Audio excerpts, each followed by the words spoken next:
So thank you everyone for your patience. We're really excited. Yeah, I guess I should probably start by saying Wachier, Danse, Kwe, Bonjour, or however you say hello in your language. But welcome to the Smoke Signals reunion. My name is Darren Sutherland. I'm Cree. I'm a member of Fort Albany First Nation, and I'm part of the Indigenous Affairs team here at the University of Ottawa. And I'll be your moderator slash host for the evening. But before I say any more than that or go any further, I'd like to invite Jerome Lanouette, the Director of Indigenous Affairs, to say a few words and to welcome you all here this evening. Haha, Jerome, aka Jerry. Kwe kakina, pija shik and Nishnabe aki. Naboa DJ. Hello, everyone. Welcome virtually to U of Ottawa on the traditional unceded, unsurrendered Algonquin territory. And just my little bit in French. Bonjour à tous, bienvenue virtuellement à l'Université d'Ottawa sur le territoire traditionnel algonquin non cédé. So my name is Jerry Lanouette, also known as Jerome when I'm in trouble. I'm an Anishinaabe and I'm from the Algonquins of Barrier Lake up in northern Quebec. I'm the current or interim director of Indigenous Affairs at U of Ottawa.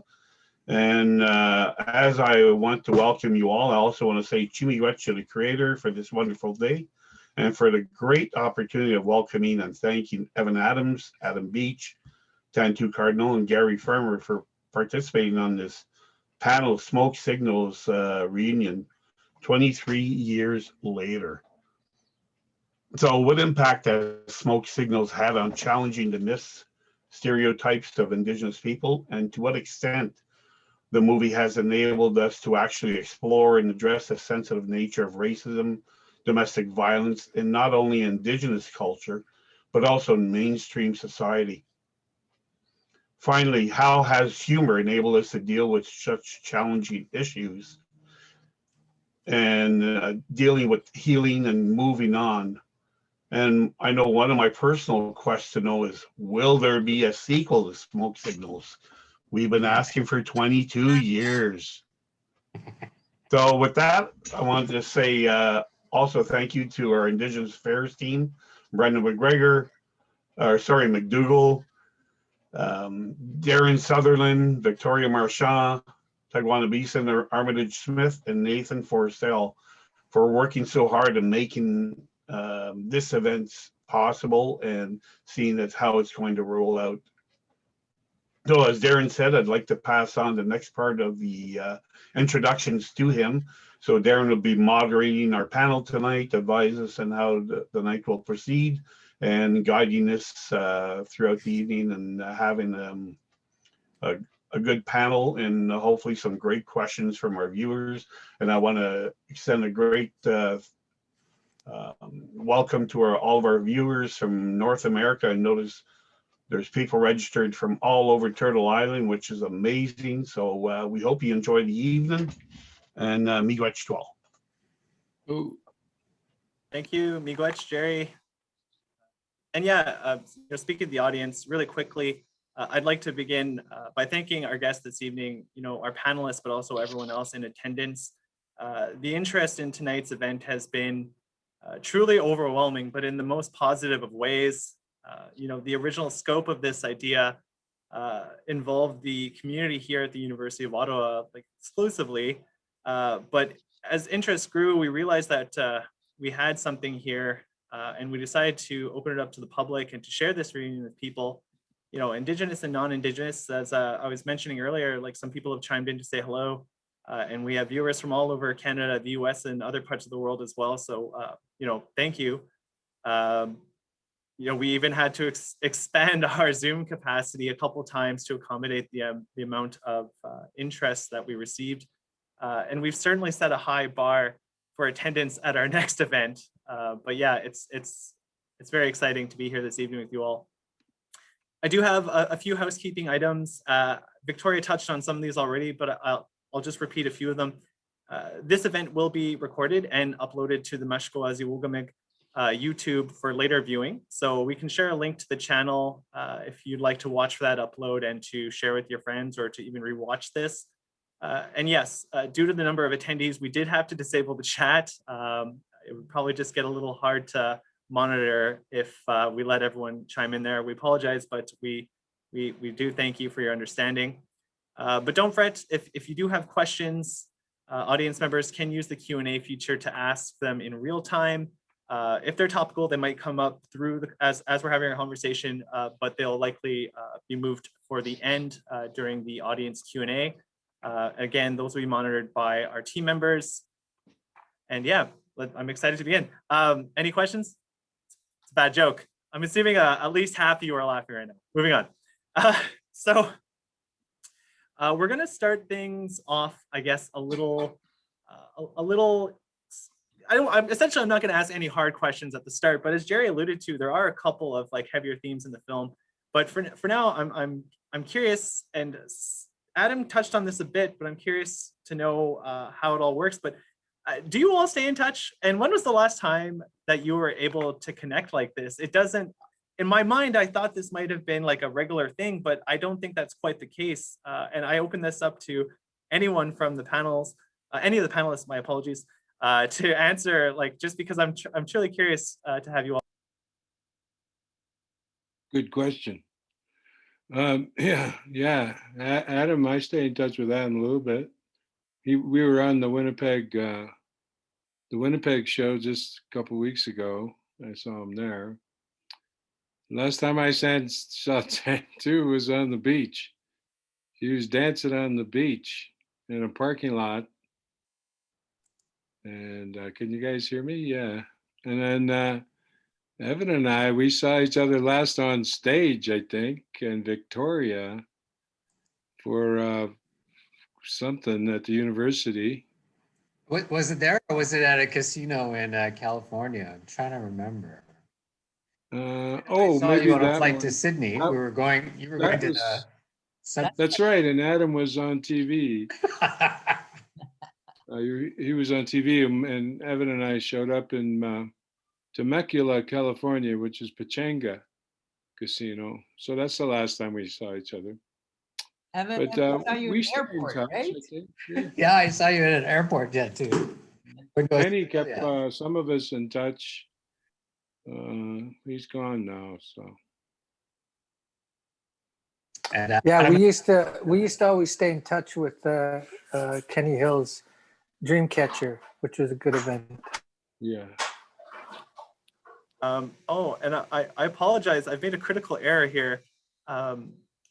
I suspected that everyone might know who you all are, but we did skip the introduction. Okay. And if you'll forgive me, but in lieu My of name's reading Kevin Costner.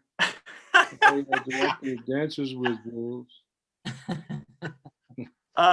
Yeah, in lieu of reading bios, if it's all right, I'd just like to ask everyone if they might just say a few words about themselves. I just think it's better to place ourselves that way. And if there's no objections, I thought I might start with Tantoo. If you might want to say hello and introduce yourself. Hi. I don't know. Hi, my name is Tantoo. I was in Smoke Signals. I played Victor's mom, Arlene, the world famous fry bread maker. I was really looking for that t-shirt. I couldn't find it. It's in a box somewhere. Still got that fry bread t-shirt. I watched that movie again. It's exquisite. It's fabulous. The writing was, oh, it's delicious. Anyway, thanks. Thank you, Tantoo.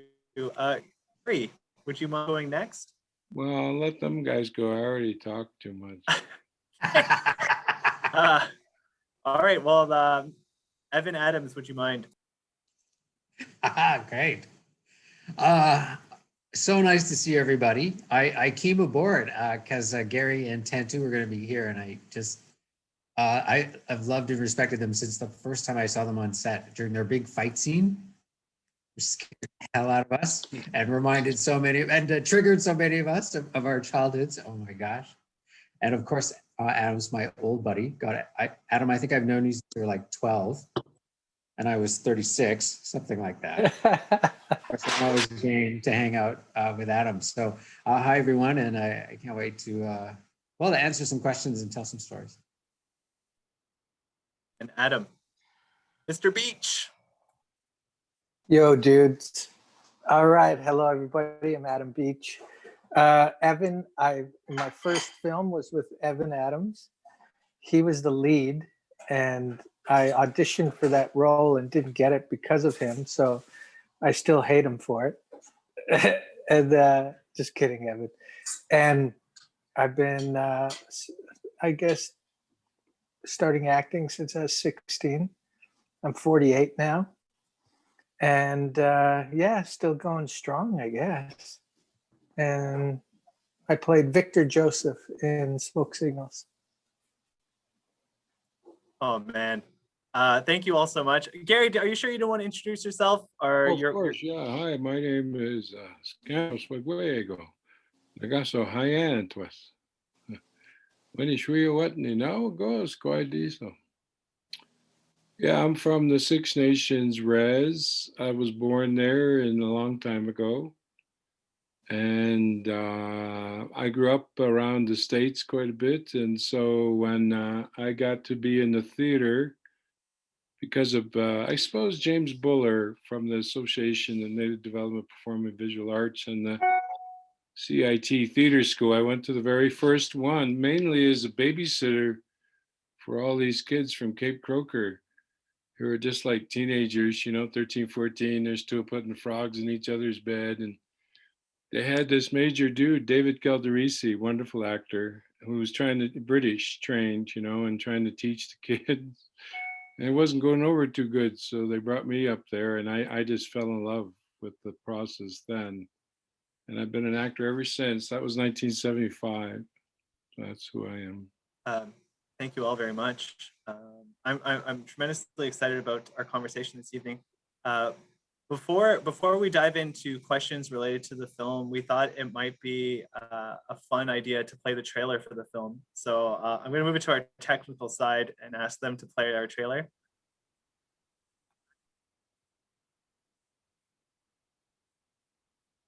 Here, man.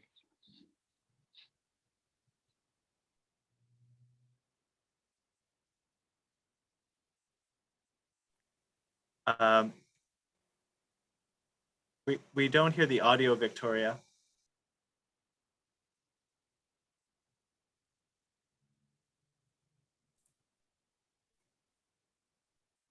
Sorry, my bad. Give me a sec. Better?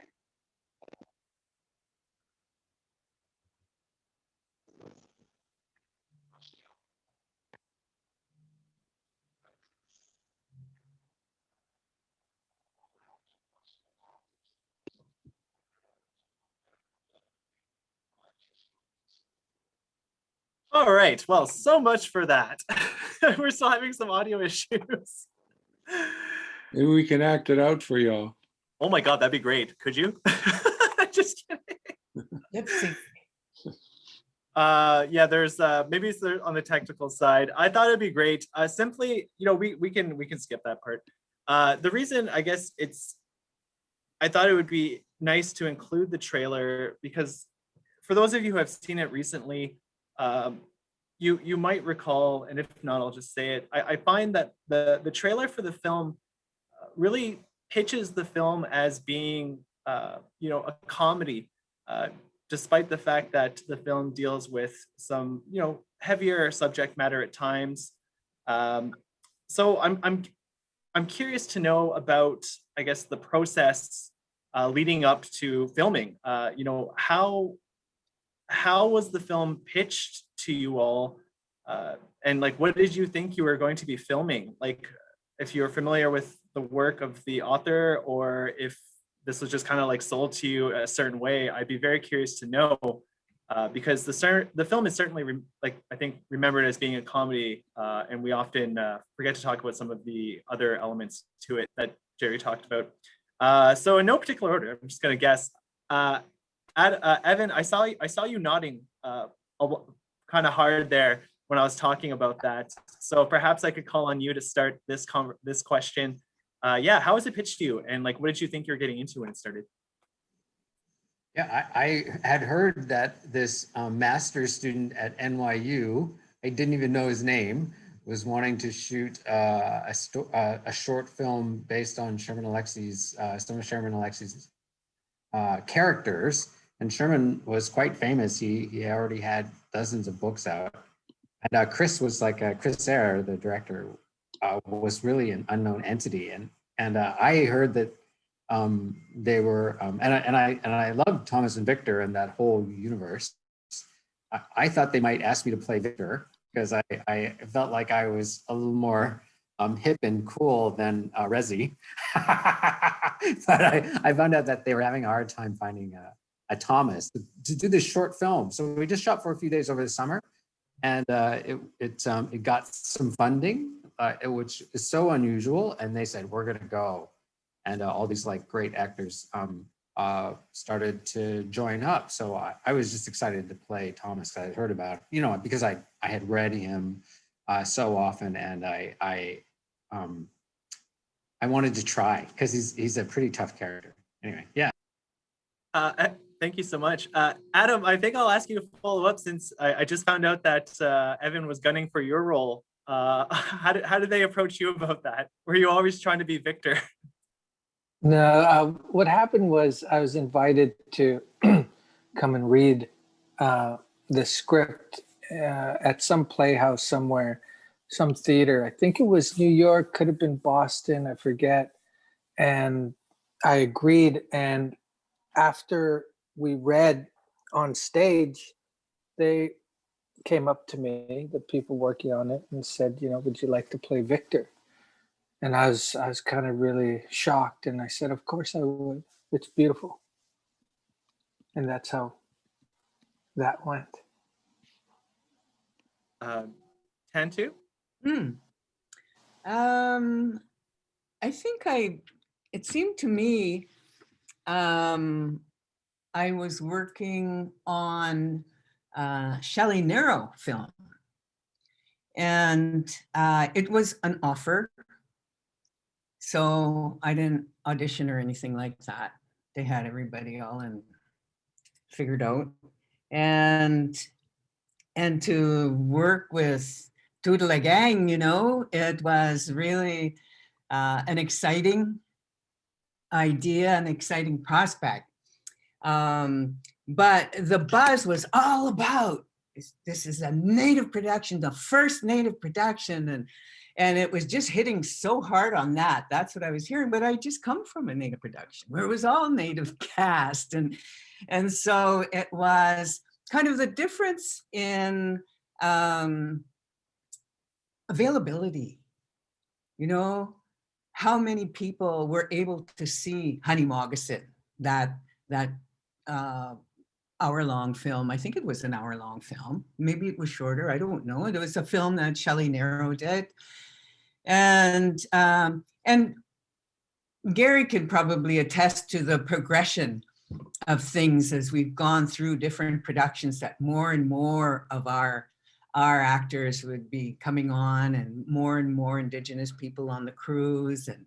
And so to me, it kind of felt like a culmination of sorts. And the script was just, it's to dream of, And then seeing it again today, it really is exquisite.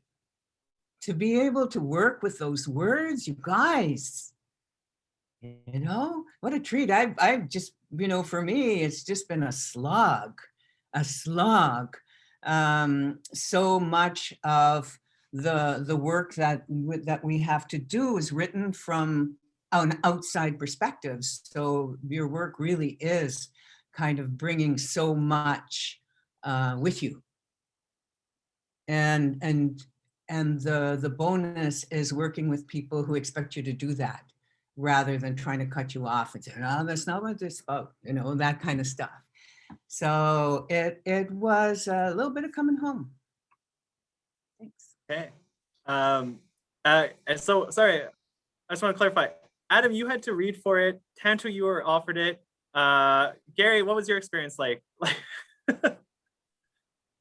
Well, I was involved in the early part of it because of, I think it was down in Phoenix, Arizona, actually. There was no, it was one of the suburbs of Phoenix. What do you call that? Where all the rich people live.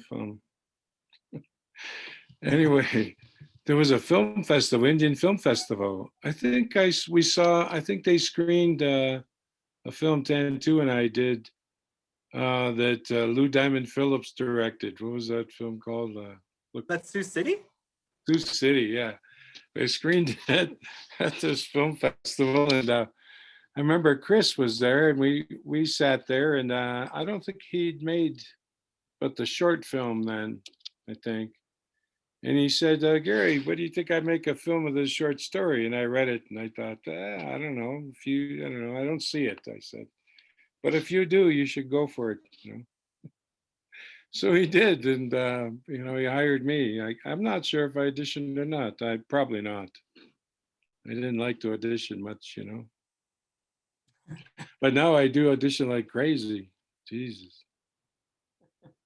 Okay, yeah. Thank you all so much. Like, that's so interesting to see like the kind of differences there. And I don't know, like maybe is it perhaps because some of you were a little further along in your careers, like some people had to read, some people didn't. Adam, I feel like you wanted to chime in when I talked about the reading. Did you have something you wanted to add to that? Oh, I lost my thought. Okay. Yeah, it's fast. Okay, but it is cool because I was very intrigued, how our networks work, right? And how our visions work too. Like maybe we know a guy like Gary or a person like Tantoo, or maybe we're gonna like just ask around. But so I was truly intrigued by that. But so fascinating. What was interesting about it is we got brought to some interesting place, right? Like we were over there in I guess we stayed in a place where all the cops go when they finish their careers. Place up in Idaho, right? Just outside Spokane. And then we went to this really unique location in Soap Lake, Washington, where somebody drowned in a saltwater lake. I think it was saltwater, wasn't it? You kind of floated in that, or it looked like soap, didn't it? If it's saltwater, I'm very intrigued to know. I'm not saying it doesn't happen, but I'm curious to know how that happened. Wow. Yeah, we also had I don't want to bring up all the bad news, but do you remember that shooting day where the young person took their life, and we shot the party scene that day, and nobody seen. I think you're all involved in that scene, right? So are we talking about the 4th of July scene in 76? Like that party scene? These guys should go keep your sound on so you can pipe in every now and then. Yeah. Well, that's. Oh, I could talk a storm, dude. I'm respecting your space. Go for it. You had 1,000 people to keep entertained here. No, we want to hear from Gary and Tantoo. Well, I'm curious. Was this person involved with the production? That took their life? No, it was a member of the community. Okay. Wow. And, it just took us that day, by storm. So we just ride in on the van and go into our location, and it was right nearby. I just remember the vibe that day. It was very somber. Yeah, and you got to also remember too, it's like a lot of us just working and kind of living our dreams out. We didn't go to the production and see a value system. We don't say, oh, we got this much, or they're disrespecting us, or all of that, because this was so unique that it felt like a family. It was just a level that was unheard of, and the expectations were very high, but we really stood our ground in regards to show people that we can do this ourselves and come out with a great product. So it's kind of like the excitement was just, it felt like home, like Tantoo said. It felt right compared to any other projects we had to engage in. Yeah, no, and you definitely ended with a very memorable like production or product, as you said it, Adam. And like, I guess some of the other questions I have to deal with like the legacy of the film, right? Because, you know, it came out in 1998, you know, here we are in 2021 discussing it still. And like, there's a reason for that, right? It's a tremendously great film. And I was talking about this with Tantoo before. So I think whenever a filmmaker or an actor or any artist really is, you know, creating or participating in, you know, a story like, well, any story, there's always that desire to create something with a long-lasting impact, right? But not every film, not every piece can be remembered or will be remembered so long after its creation. But here we are, and I just want to know when you got on that set, did you have such a long-lasting impact? Like, was there something, or were there signs that made you think that this film was going to be different or special? And Adam, if I could start with you, that'd be great. Yeah, the film Smoke Signals, I didn't realize how close it related to my upbringing growing up. So as the days progressed and I started to kind of put myself into the words and the character, I couldn't help but look back to my own life of losing my parents when I was 8 years old. And the issue of wanting to speak to my dad just once, I don't care where he is. I just want to see him once to tell him I love him or hate him, or, you know, and the theme of this was hitting home so much. Like, you know, the idea of the parents drinking, the parties, and being a kid, you know, throwing beer bottles at the truck. I didn't do that, but what I did was broke off the beer bottles and took the tips, and me and, you know, a bunch of friends in our little town would go into the bush, break off a tree and put these bottle tops on top of the tree, and we'd fling them and we'd play war. And I could see myself just going through trauma and dealing with the issue of losing my parents. So this film, it kind of woke me up, but also it showed me that I need to put my life experiences into characters that I will further on play, and learn so much that now I carry it with me. It's always with me. So that was my life experience with this film. It wasn't just a regular movie. It truly was a reflection of me growing up and just wanting to say hello to my parents again, you know? So obviously, you know, a very personal connection to the story and like what you brought into it energy-wise. Thank you for sharing, Adam, so much. Tantoo, what about yourself? What were your thoughts like heading into this production? Did you have any idea that it might have the impact that it's had to this day? Yeah, I suppose. I mean, there's it kind of came through when there was a lot of new work happening. There was a lot of new things. I can't think of exactly what, but it seemed like there was a lot of opening up that was happening right around that time. So to me, it was part of a big blossom that was happening. So it doesn't surprise me at all that it's lasted this long, and it was just, you know, the issues that it dealt with in such a good way. It was deep. It hit some really troubling places, and yet there was a lightness about it at the same time, and there was a truth in the characters and situations.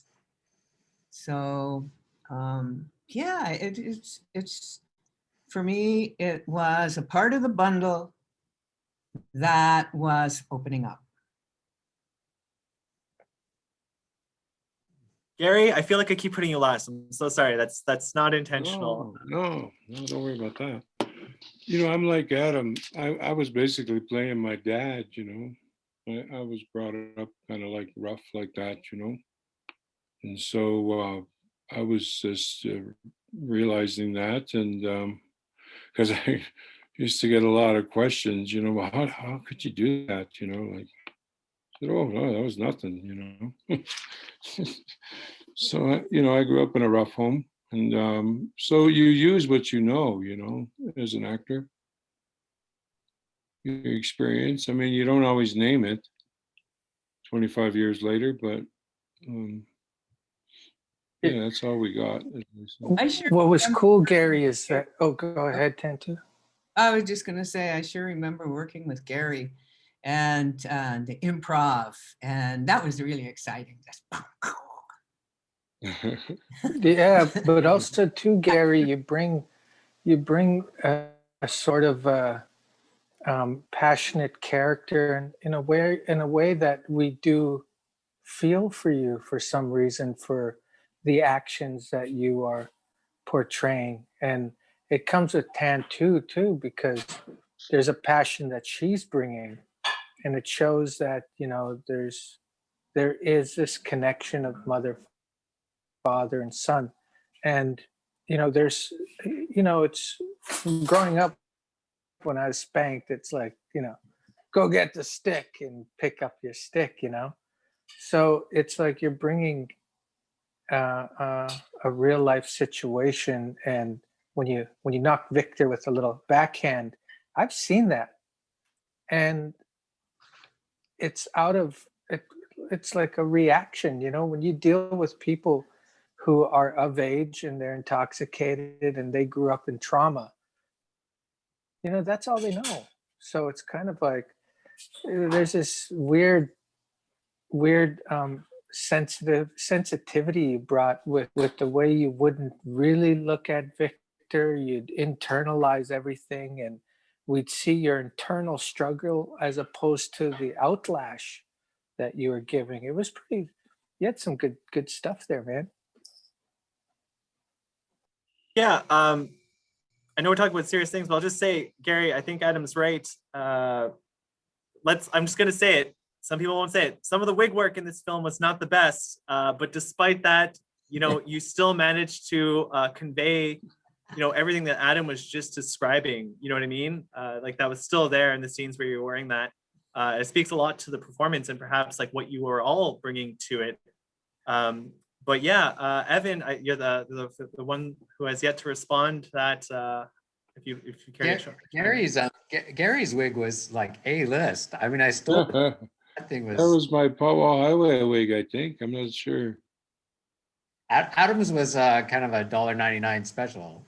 Do you remember that wig? I think it had like a little tag on it that said Jennifer. It was I would call it terrible. Jennifer. Well, you can. I hope that wig is somewhere, like in some casino. Adam's wig. Yeah. But that's kind of a, you know, we had a lot of young talent, and at the time, and we had a first-time director, and you know, the producers, you know, I would have said cut the hair. Come on, let's just cut the hair. I didn't want to though. Nobody, I know, like, what's up with that? You know, like I would have said, well, you're fired then. Yeah, I was really into, like, that was 16, 17. Like I was rounding up to almost 10 years of learning my culture and teachings, and the responsibility I had with my hair was very important. And that's what I told Chris, because nobody in my family has died, so I'm not cutting it until then. So there was a traditional factor into it. But now it's kind of, you know, I know how to do a different ceremony in regards to my hair in that kind of respect. So I'll cut my hair now for whatever film. Yeah. Yeah. Sorry, I was just kind of giggling there. So I love the chemistry that you all have to this day. That was just pointed out by one of my friends there. It's really great to see. So I guess like another question I was curious to know about, like, but we've kind of already touched on it to a certain degree. Was this the experience of working on an Indigenous production like that? I know Tantoo, you said you'd already just come from working on another production with an all Indigenous cast, and so like maybe not quite a new experience for you at the time. But for Gary, Evan, or Adam, like was this the first for you all? Yeah, it was. I'm not as experienced as the others, but I don't think I've ever been so trusted.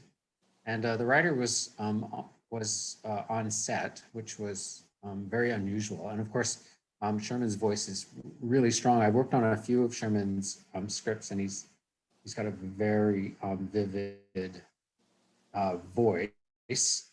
And and of course, Chris kept us together, and the director of photography just made this transcendent world. I wish they were here, because the actors are part of the show, but there are others who play really significant roles. And I did feel quite safe when I was working just to do the work. You feel protected, and sometimes that doesn't happen, and sometimes you're not trusted. Sometimes your director's kind of stomping all over your work, so that you're always playing it safe so that you don't upset anyone.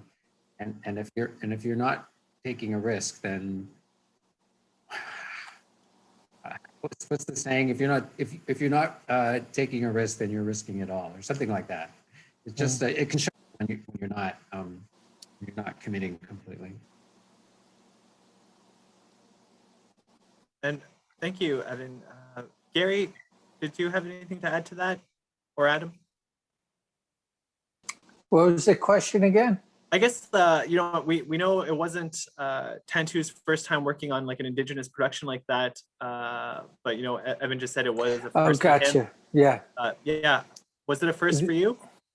The as I believe so. I can't really recall unless I go through my Rolodex, but what you do experience from everybody watching it, there's a theme to this film that you don't see anywhere else in any other films. We're always following the cowboys and Indians theme in every movies that kind of attains to who we are as Native people. And I think this film was so far advanced in its time that nobody knew what to do next.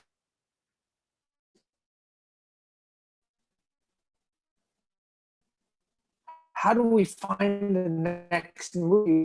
The next phase was like, who's next? There was nobody else in line, So it's kind of like we were all reaching a tip of a mountain, and it's like, where do we go from here? And that's where all of us had to recalculate and kind of, okay, I want to do this, I want to do that. But the important thing about this film was it gave me the courage and almost a fault to say no to other projects that didn't lay up to the level of this one. So I ended up just really trusting my instincts, and I said I wouldn't do another project unless it felt like I was in there.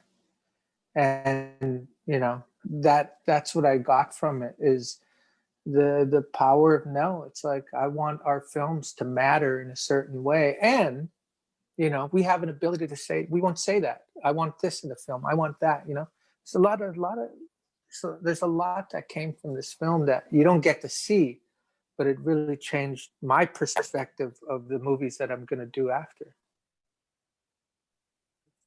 That's a huge insight, like knowing the impact that would have on on your process for selecting work from that day forward. Like that's really good to know. Thank you. And Evan, I really appreciated what you said about trust. Like great statement. And Gary, oh my gosh, you're last again. I'm so sorry. This is not intentional. Someone else is going to start picking the order here.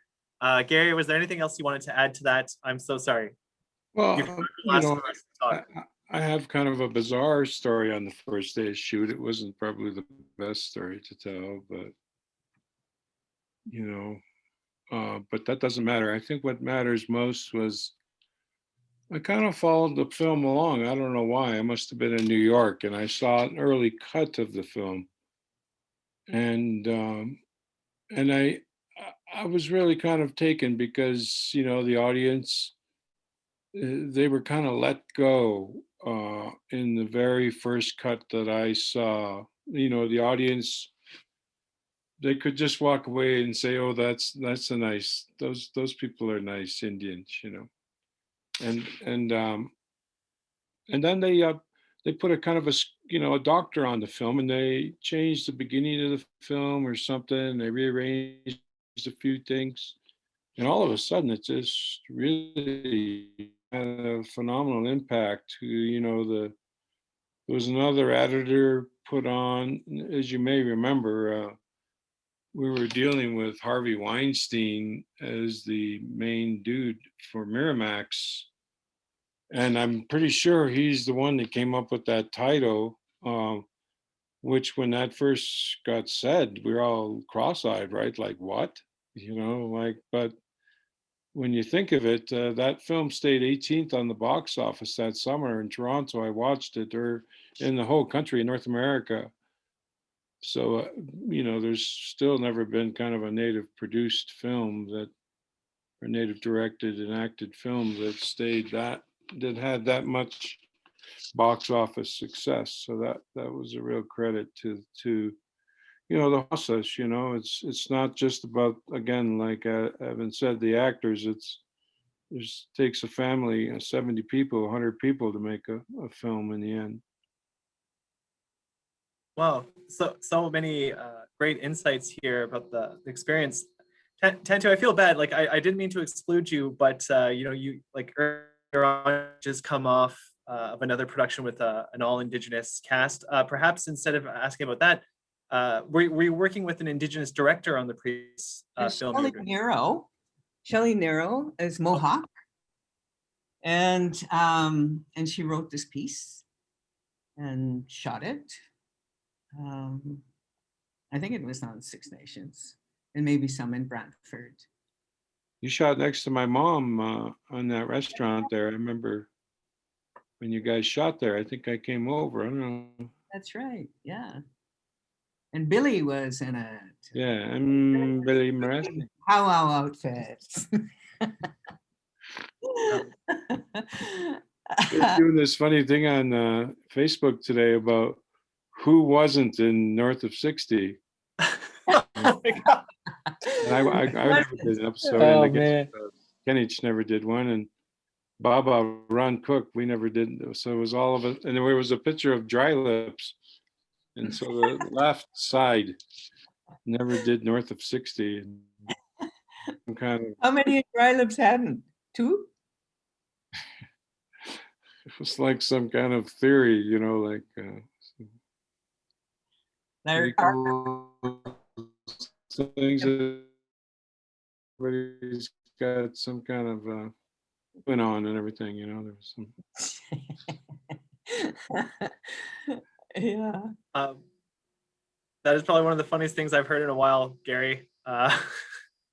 Who hasn't been north of 60? Okay, sorry. No, the reason I asked about the director of, I was just curious.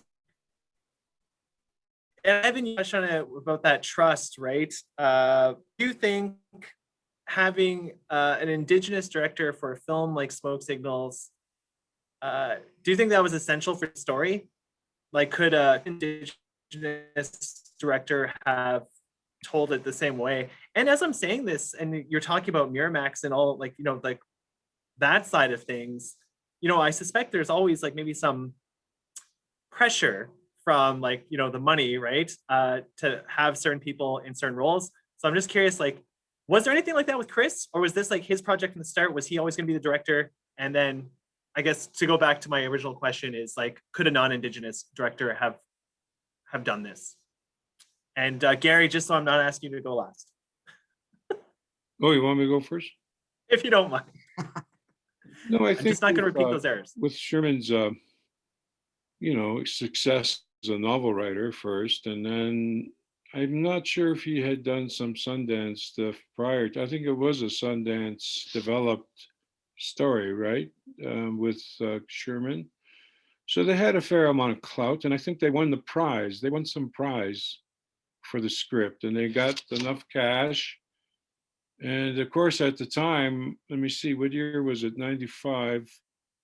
So APTN was not happening yet. What year did we start APTN? I forget.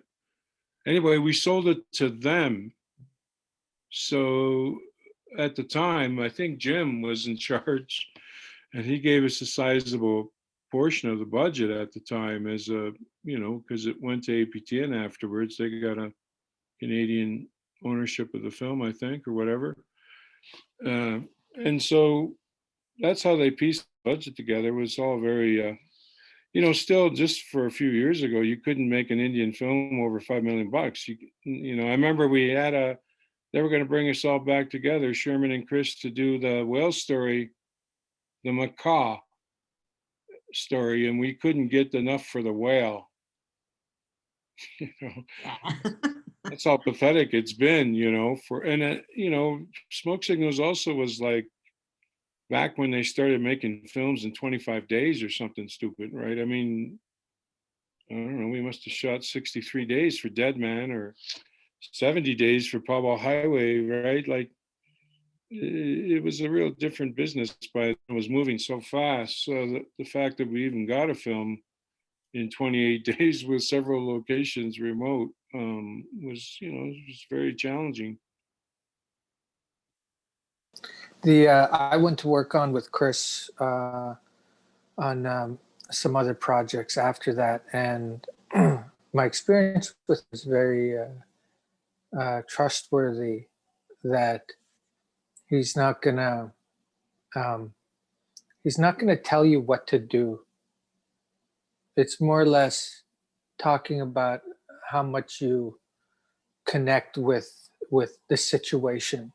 So there's no like, oh, can you try this or could you do this? It's more like, so what do you think about your father right now? And he never knew until later that I was so dialed into my parents dying when I was 8 and having to deal with this emotional turmoil that he'd just walk up to me sometimes and be like, hey, you okay? And I'd be like, oh, I'm just getting in character, dude, trying to connect with the father issue and all that. And his insight to see what I was struggling with and going through emotionally, he didn't question that. And he never tried to stop it. He just knew I was somewhere in some place.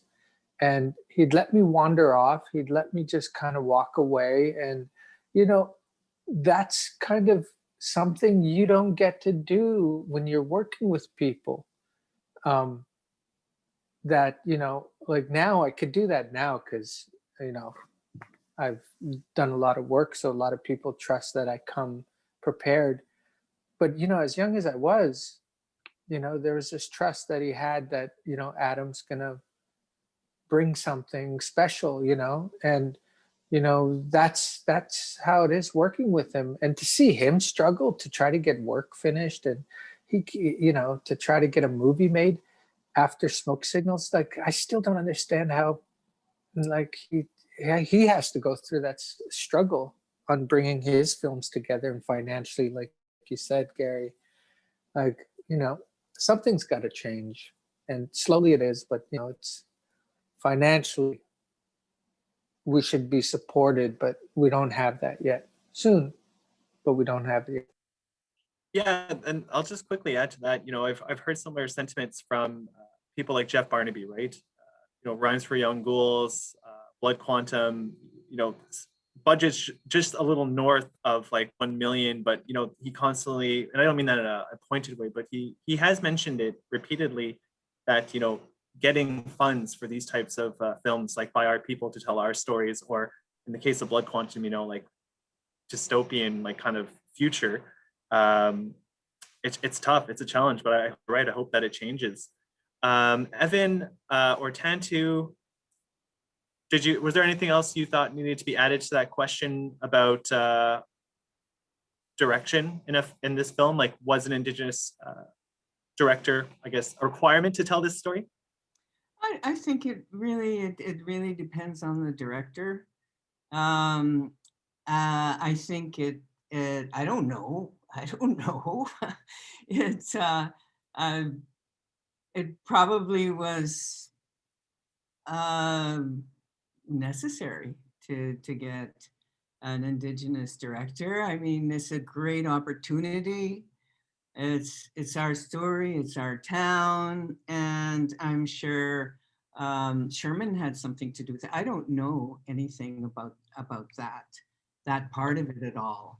Yeah, Chris and Sherman really developed the project together. It was kind of a partnership they had, I'm pretty sure. Yeah.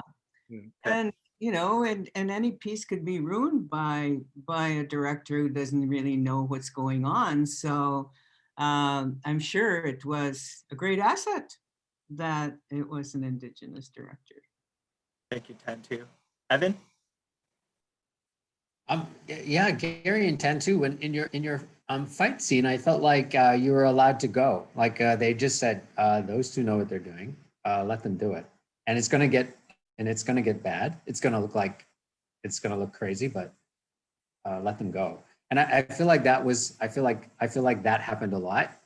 And that was really a gift. I remember seeing that scene, watching you guys go and thinking, that's crazy. I can't believe they're going there. It actually was quite horrifying to watch you work. But they let you. You know what I mean? Like they kind of help. They had to be. No, that's too horrible. They just said, let's go. Yeah. Well, it helps to grow up in a theatrical experience, because you always, in a lot of plays you got conflict and then there's eventually a stage combat scene or something. So, all that experience we gathered going into that, Tantoo being older than me. Yeah, not my first rodeo, right?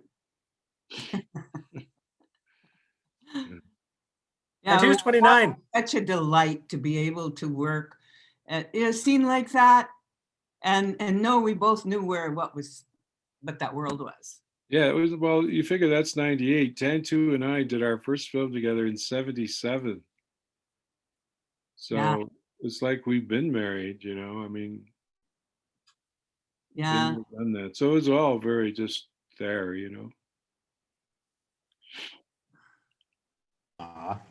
When you get to see, there's a respect that I have for Gary Tantoo and the older generation of theater actors. They bring something that you could only learn in theater, and it's a atmospheric tension. It's like you're speaking to a live audience. So a lot of the people I work with, their audience is the camera. So you kind of only get so much, but when you see these two incorporate their skills, and I know they're humble and they don't bring it up, but you could feel a room, you could feel their emotion, even just with a movement with Tantoo. I remember walking in the door and I'm looking at her, knowing my father is gone, had died, and she's just standing there, and just a hand gesture of her holding up her hand and touching her heart, the movement, there's a body language that comes to an emotion with every feeling and movement and sound we make. And if you watch that film and see them work together, there's magic happening. And that's what we need to, convey in our films, because a lot of filmmakers are getting stuck in the program of what words to say, as opposed to designing a scene that has an emotional impact, where someone can walk in a room and just say, "No more." You hear that? No more. And when you hear that and see that, and there's this atmospheric pressure happening, you can't believe, but just get goosebumps, very subtle. But those are the training that you guys bring, Gary Tantoo. that a lot of us, I'm lucky I got to do some plays when I was younger, like Bootlegger Blues, you know what I mean? But, you know, there was an interest in a theater performance that you guys would, you know, convey, that was like, you know, New York kind of, let's show the world how great we are, you know? And, you know, the theater world is a little different now than from what I've seen and what I expect now, you know, in regards to writing and how people are presenting the new look of who we are in Indigenous, you know, because those stories that you guys were doing really had an impact about the human experience. And that's what you guys brought, you know. Now we're dealing with the outside influence of what people are telling us to be like, or, you know, how people are interpreting the new age Indian now, you know, the yoga Indian, or, you know, the colonizer Indian, or, you know, there's all these labels now that are coming back, and we're forgetting that we're just fucking human beings with human experiences, you know. And, you know, you hear that from, I think Trudell was talking about that. So I'm just spitting out some words that come from other people, you know, in your era that really had a balance on what we were going through and had gone through. And now you've paved the road, and, you know, Smoke Signals really conveys that. And you guys are awesome. A question that's come up a couple of times in the Q&A tab now, and I think we even talked a little bit about it at the start, you know, just and kind of building on what you're just saying, like with all this, like everything we've learned about the film, and I'm going to ask it, like, but why was there ever talk about shooting a sequel? Do you think that would have been like possible? I don't know. I'm trying to think of examples where sequels were not a good call. Like but I suppose there might be people who feel that they wanted to continue learning about, you know, Arlene, Victor, like Thomas's, like everyone's story. But I don't know. Was that ever in the conversation? I'd like to see Thomas's girlfriend. I read a spec script of Smoke Signals 2, and it was fucking hilarious, man. And it really didn't get picked up or anything like that. But I think Evan's been talking, and, you know, I think there's one maybe in the works. I don't know. That's Evan's got a handle on that. Thomas and Victor get married. It's Thomas, Thomas cuts my hair. No, I have read a few, actually quite a few scenes. I remember, oh my gosh, I don't even know if I'm allowed to say this, but yeah, I mean, everyone's seen, I started knows the book Reservation Blues. Thomas and Victor are in a band together. I saw that, and I read a scene with Thomas's grandma and Arlene together again. Like I remember seeing one of those, and I heard some storylines about old Thomas and old Victor and Gary from the dead, and yeah, I've heard lots of chatter, but I don't know. Like I mean, the thought of that scares me. Like you know, can a redo help or hinder what's come before? Or I don't know. Do you guys feel like you could lift it again? I don't know. I think they're, well, you know, the new filmmakers, and you got to be a certain age to kind of do all this, because it takes 5 years to get it off the ground, right? Like it's really hard.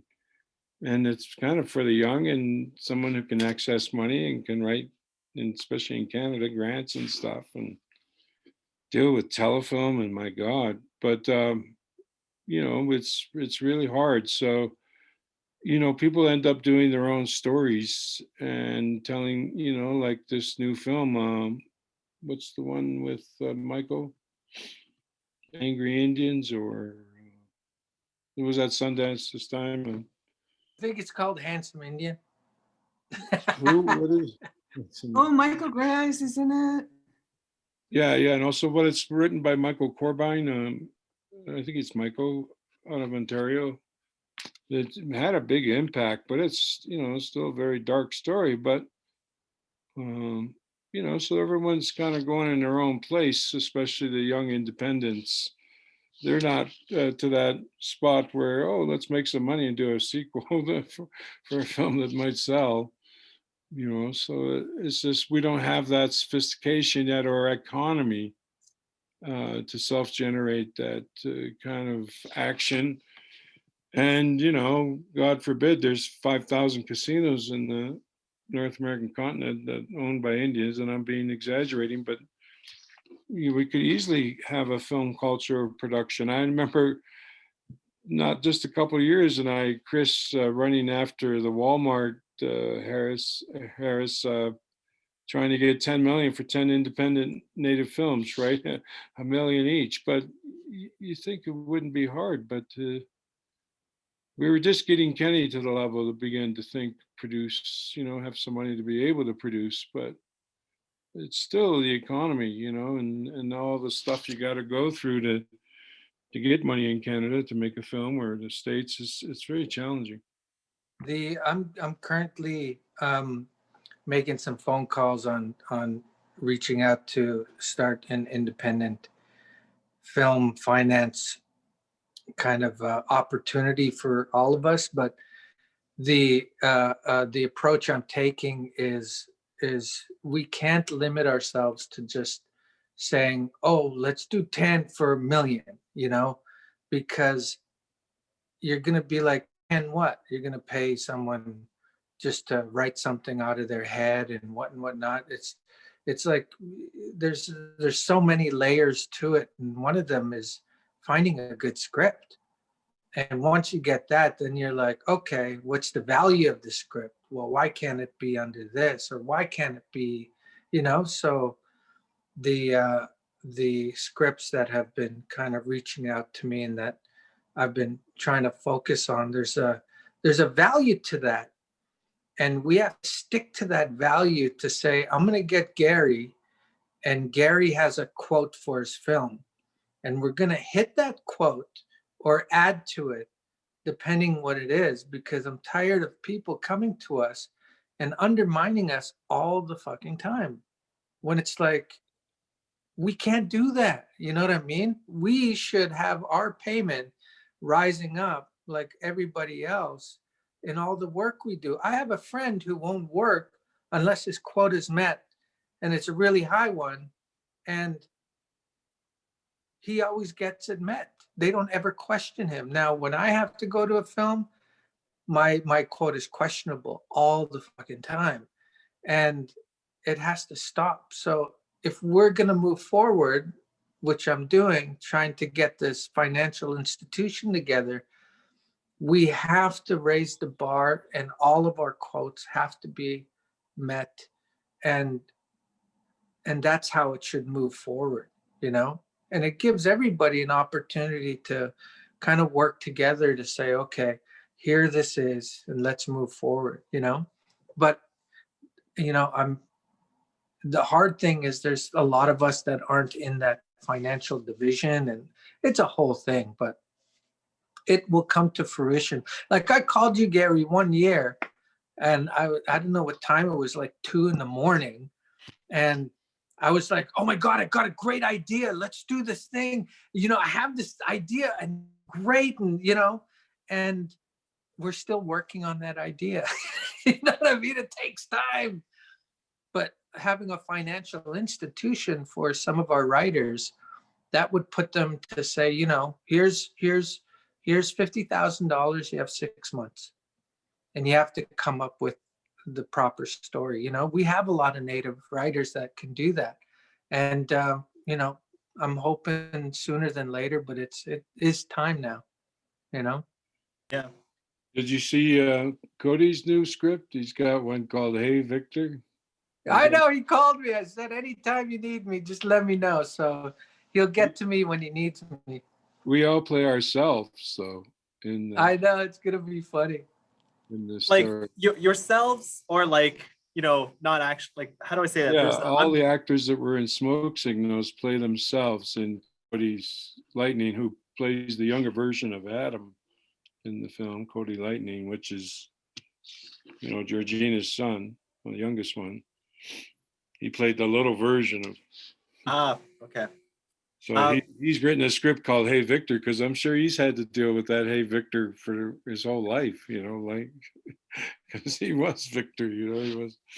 So, And I'd like to get to that, but also I think Tantoo, you want to chime in on this question, and then I want to get back to this, like dealing with that after. But Tantoo, did, like, I think you were about to say no, you didn't think that this would be, you don't think a sequel would be possible? Oh, you're muted though. Line of 2020 moving into 2021. I was just saying, well, you know, what do I know? It's beautiful the way it is, and it's a capsule in time. Yeah. No, and I like, don't know if I want to see Thomas old. right.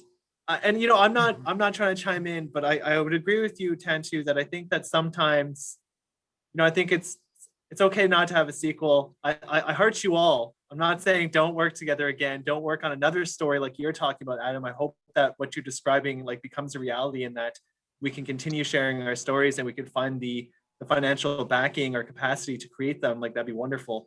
But yeah, I don't know. I was just curious. I had to ask. Appreciate you answer. I did not expect it to be such a well-received question. Like, you guys must get this all the time. But you had it just came out bad. I didn't mean to say that. I don't want to see Thomas old. It's well, I mean, he was such a delightful character. I guess you can tell he was my favorite character in the whole movie. It's just that magical world, and the way he brings the stories out. It's just, that's the film. Yeah. That's so special, and I don't know how you could redo that, you know. And I'm gonna have to agree with you on that as well, Tantoo. And you know, I think, you know, we've invited you all here as being, like, you know, central characters to the film, but we also have to recall that I think a lot of the memorable moments in the film were also created or by, I think, some of the smaller characters, right? Some of the supporting characters.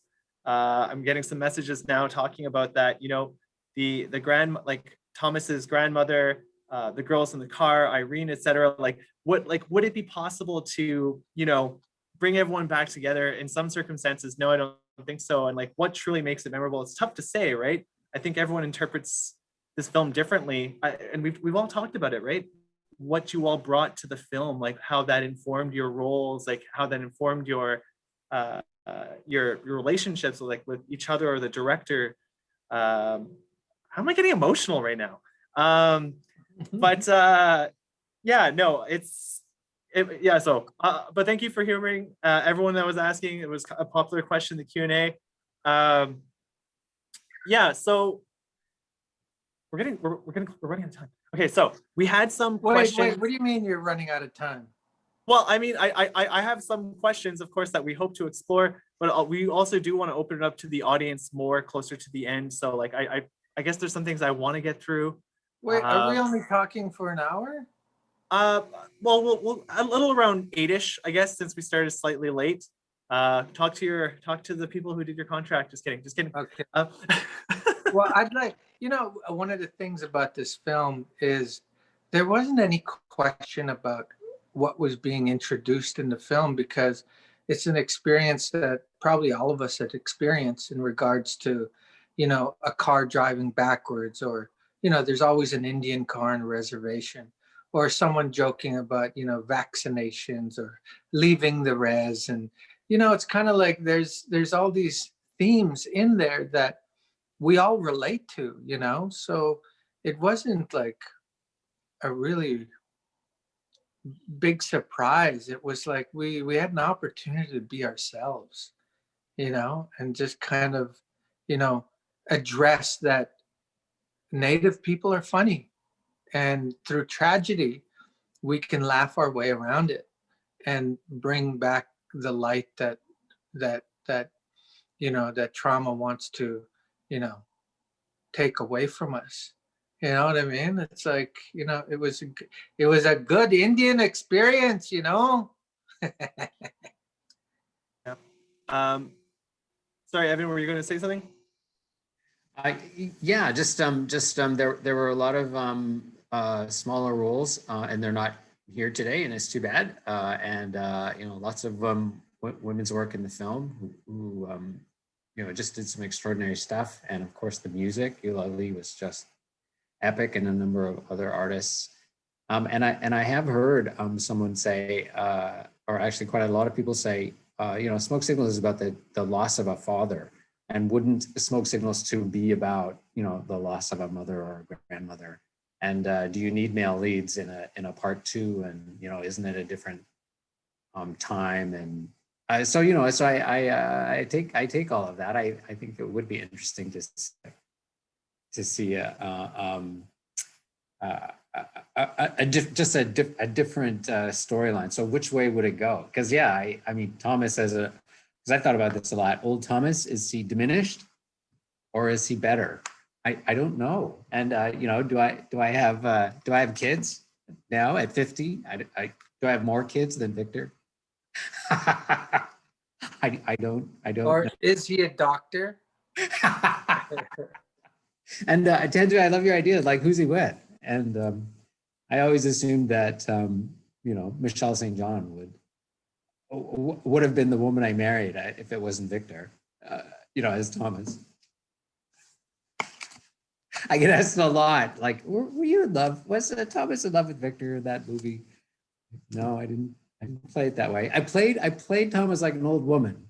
I didn't play him gay or in love with Victor in any way. It was very pure old lady love, like all the old ladies who loved us with their great big hearts.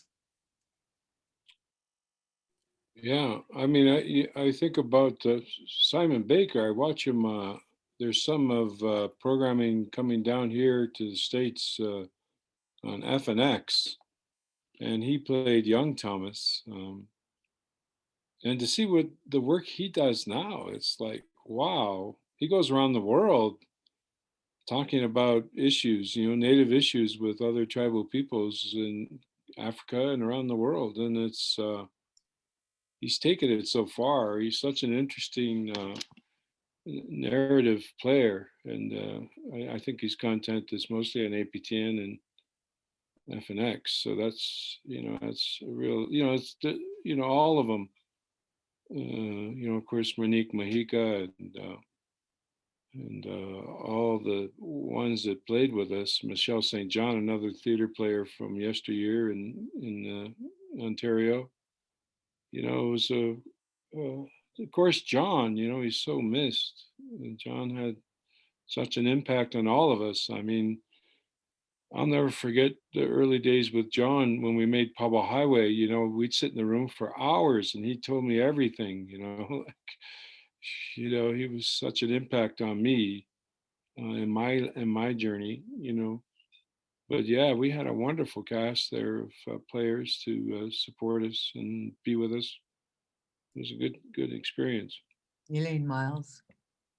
Yes, Elaine, of course, who had some complications of COVID, I hear, recently. And of course, Irene's having some trouble too. We've been trying to find a way to help her.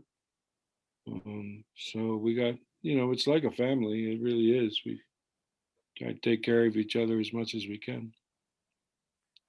Yeah. Okay, so I'm getting some messages from the technical side, my boss. I've been asked to ask you all if anyone needs like a water break or anything really quickly, because if you do, we can take a few moments to take care of the door prizes for the event, and that gives everyone an opportunity to stretch, grab some water, and we can come back. Is that okay?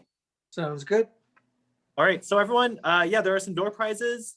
So we're gonna give our panelists a few moments to grab some water, use the bathroom or something.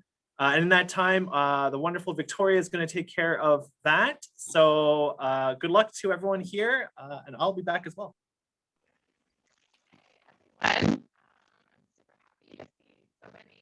familiar names, also so many new names. So as you know, Your microphone is terrible, Victoria. okay, 1 second. Why am I having audio problems? I swear, like, did this.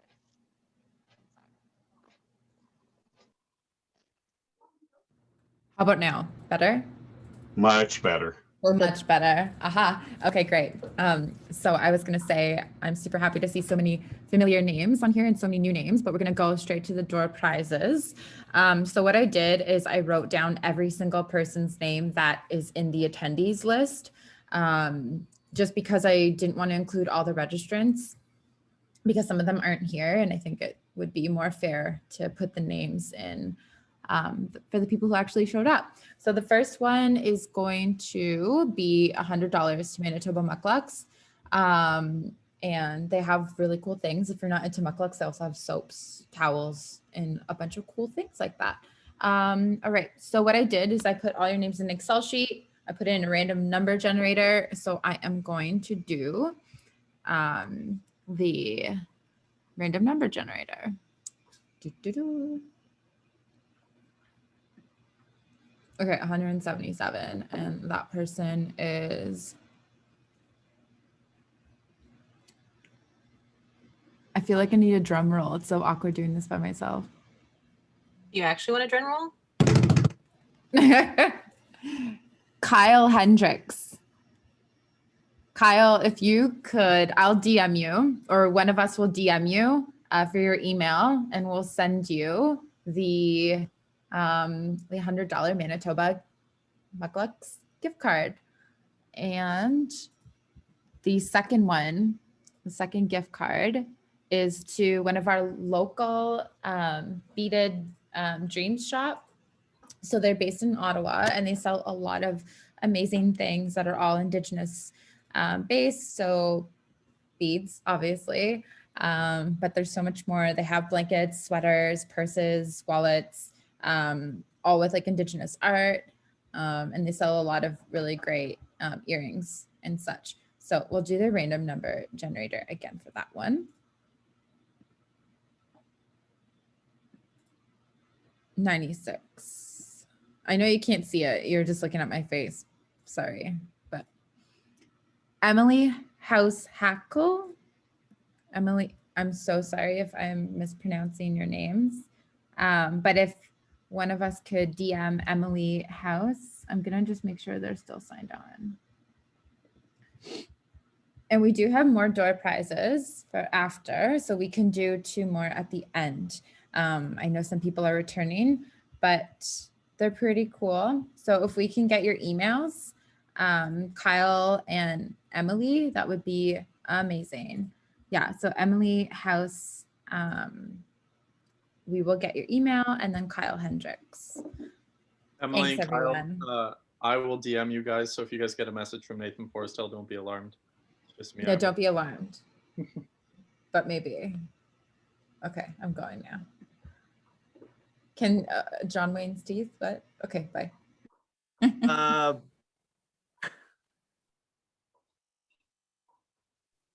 Yeah, that's, I don't know if that's, oh gosh, that does keep on happening in the Q&A. But you know, I was wrong about the last one, how I read how that might be received by the panelists. And I know we're still waiting for some folks to get back, but yeah, there is more people than I expected that wanted to hear you sing John Wayne's Teeth. I have no idea. Yes.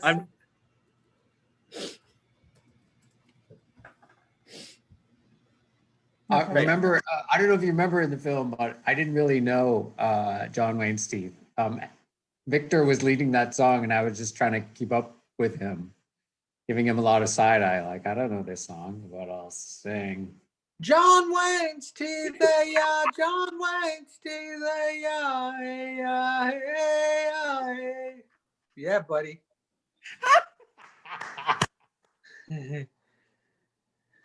You made a lot of people's day with that one. A lot of people's days were just made. Thank you, Adam. So I think we're still waiting on Gary and Tantoo to come back. We did have like questions though, that were directed to each panelist. So I'll just wait to see if I get a go-ahead from the higher ups. But if it's all right, maybe I could direct some of those questions to you while we wait for everyone else to return. Is that okay? You know what? I'm not even gonna check the chat. I'm just listening to you guys. If the guests say it's okay, then it's perfectly all right. Yeah.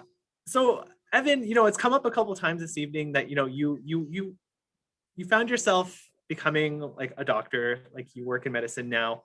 But despite the fact that you've started this career in medicine, you've remained an active actor, appearing in films like Indian Horse and Kayak to Klemtu.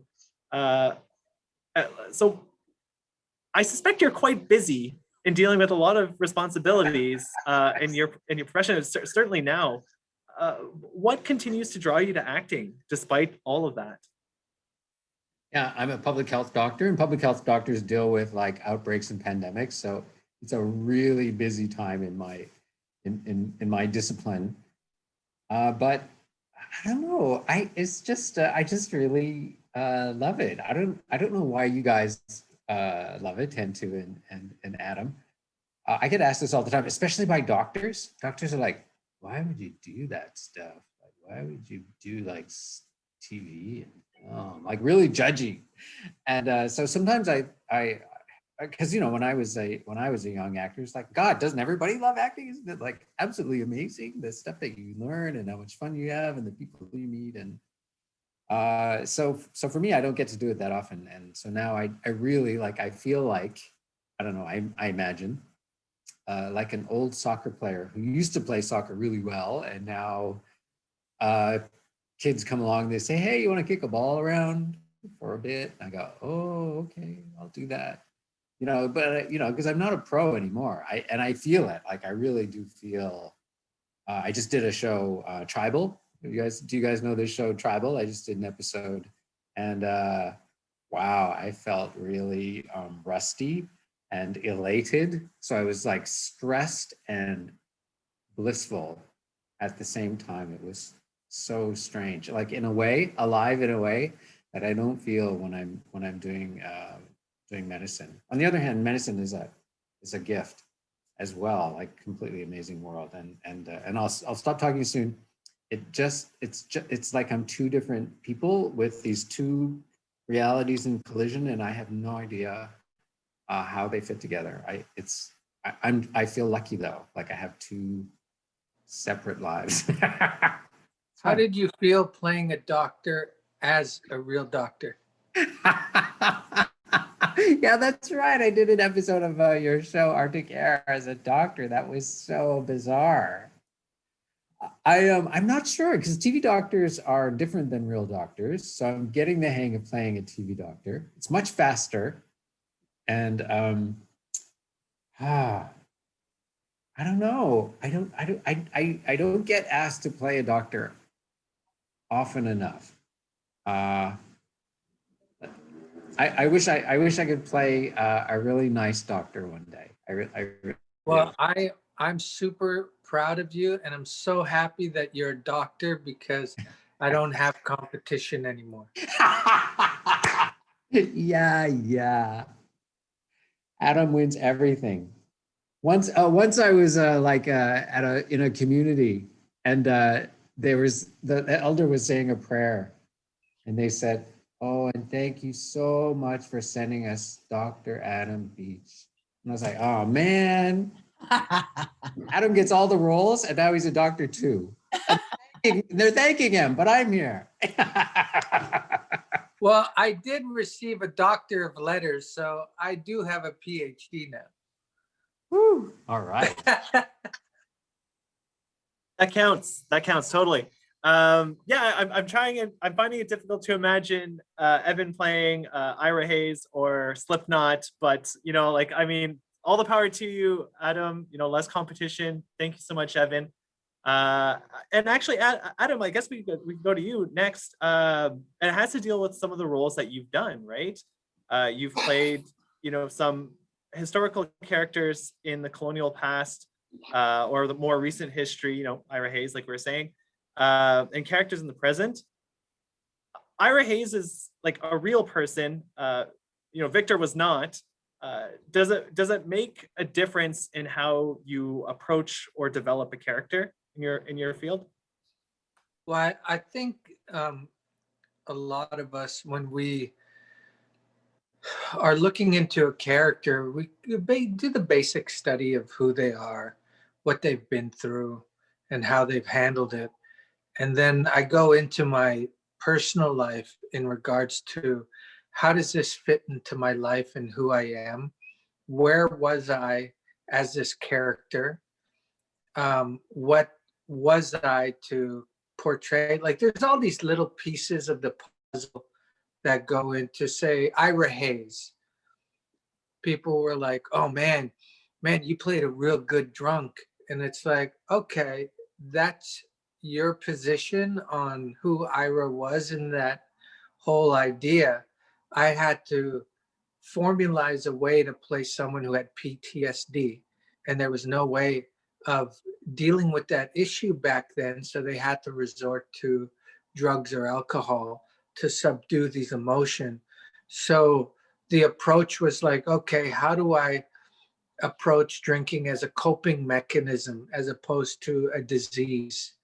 So there were all these underlying things that I was trying to do in regards to levels of him getting to the drink and then being one under the influence throughout certain things. Like there's all these little things that you have to find. You just don't come in and say, hey, I'm a drunk guy, There's an emotional attitude to everything regarding that issue. And then the war hero aspect is, just trying to find, where do you get the training from? And I did that with Wind Talkers, going into war into a week-long boot camp that kind of measured your tolerance of trying to be in the military. Like there's a lot of things that you have to find within yourself, and you hope the best will come out of you, because internally I try to find work that's relatable to me. It's like, it's like you have a cup, and inside this water embodies who you are as Adam Beach. And then a writer creates a character with another cup that needs to be filled. So you got to find the essence of this character. So what I do is I pour Adam Beach's cup into this character, and we merge together to create a whole character. Right. Tantoo, we also had a question specifically for you, and this one has to deal with, I guess, matters of representation. Like, I think I'll ask the question. So how do you bring humanity to some of the roles that, could be stereotypical? What are the influences that allows you to bring these characters to life? You've made the women you've played in film seem very human, and that's been really important to people, I think. It has a lot to do with being human and being raised by humans and having a lot of respect for the people who raised me, who grew me up, and also the disparity, the huge gap, the absence of decent roles for women, so that each time I got a little piece of something to do, I had to bring as much to it as I possibly could. Because this is really a paternalistic or patrilineal industry, and has been. And even to the point where there are women that are trying to change that. But as Indigenous women, we still get locked out and blocked out. There was a 2-hour documentary called This Changes Everything that Gina Davis got her Oscar for. well, she's a wonderful actor, but that's one of the things that was talked about when she was given her Oscar. And it's a 2-hour documentary, and we were the only culture, we were the only women that were absolutely not even mentioned. And then there was a documentary that came right after it, called Killing Us Softly, about violence against women. And the precedent had been set by Davis's doc. And so we were eliminated from violence against women. Now, if anybody knows anything about violence against women, I would think that we would have something to add to that story. And as far as injustice towards women in images, I think we could have something to say about that story. And so it's an act of defiance. It has been an act of defiance for me all of these years, from the first time I ever did any film back in 70, 71, something like that. It was to say, even, like in Black Robe, I don't know, did I have anything to say in that? Not very much. And any of these films that I'm kind of in, I just think, oh man, if only my character was allowed to be a part of the story in the way that she really should be a part of the story, it would kind of jazz it up a bit. It would give them some more kind of, it would give some texture, it would give some meat, it would give some life. And so the only thing that I could possibly do is try to fill my character with so much life that someone watching might think, there's more to that. What was she thinking? What does she know? What does she see? Hoping to make my character interesting enough to be seen in the back there behind all the guys and behind the storyline, actually. You can see I could get a little about that. Oh, I see it. I think everyone sees it. Tantoo, I was receiving messages, people are describing it as powerful right now. Like, it's clearly something that, you've worked very hard on, to bring that into your craft. And it's respect and love. We have such powerful women, and it's gonna stop. We got some stuff going on. That's why, Tantoo, I was so disappointed when I boycotted Yellowstone for the so-called pretendians. And because the message they were sending was there's no Native woman who could play a lead in the show. And I was offended. And I woke up to that message, and it just pissed me off. And I don't talk much about it anymore because I did my duty, and people just kind of, just went on working and kept on, moving and didn't really care too much. But, we're at a point now, it's like we have an opportunity to work together in regards to how we're treated in film, because there's enough of us as a group where we can connect with each other and really support each other. Because right now it's like the struggle just for the Native woman is it's ridiculous that there's not enough out there, and I'm just talking about, pay and how much people are writing for us. And then there's this scenario of what people are writing for us. And, it's kind of embarrassing, but, I'm glad to see you always working and representing. Thank you. yeah, truly, Tantoo.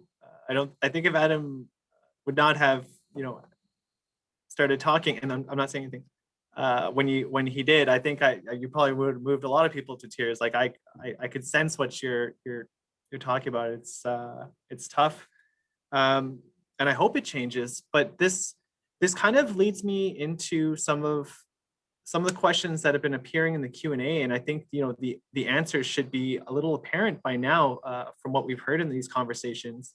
But a lot of people are curious to know what you all envision for the future of Indigenous TV, film, or theater. Clearly we've heard so far that, financing is a thing, better representation, more women. But I'm just curious to know if there's other things or other thoughts that people might have to add to that question about looking to the future. I don't know who would like to start there. Gary, would you like to start this one? Yeah, sure. Hi, everyone. Welcome back to the second period. No, I'm still reflecting on everything Tantoo said and what Adam said, and the future is very bright. I suspect there's so much content to be had. I know I was shooting in Vancouver this past year, and there was 89 productions going on at once in that city. It's so sophisticated it is, with content being made. So at my age, after as long as I've been in the business, I've never been so busy. So there's a lot to do. It's almost like you're getting to have to pick, which has never been the case for me. If I can find some value in the story, I'm there. So, but in terms of the future, I'm not sure. I like magic realism because we can take the community someplace that they're not, and I think that could be fun. Because we've had such a hard life, and the impact of the residential school on our, I one of the things that just struck me so clearly was my mom. She was shipped out on her own to kind of learn to be kind of like with the white folk. And so she was on her own with her sister at 9 and 12. And she got into dyeing her hair, like to fit in, so that her hair stayed blonde.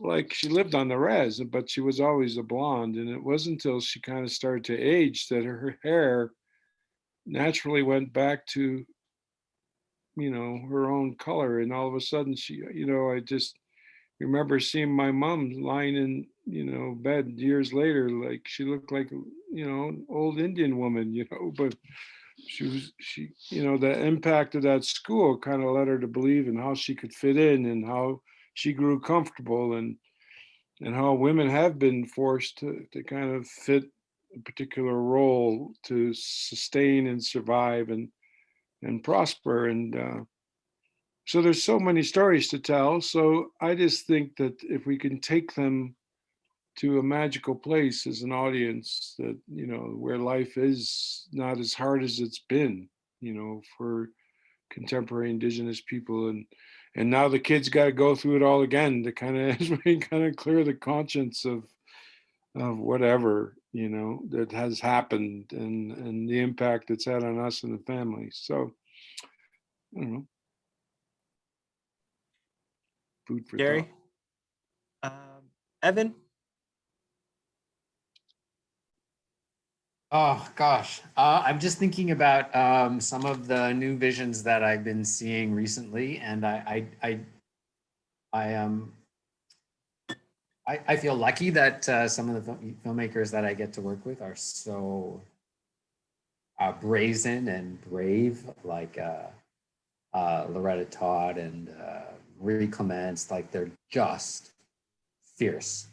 And that's really exciting. And I can't wait to see more and more and more of the kind of visual constructs and the stories that they're pursuing.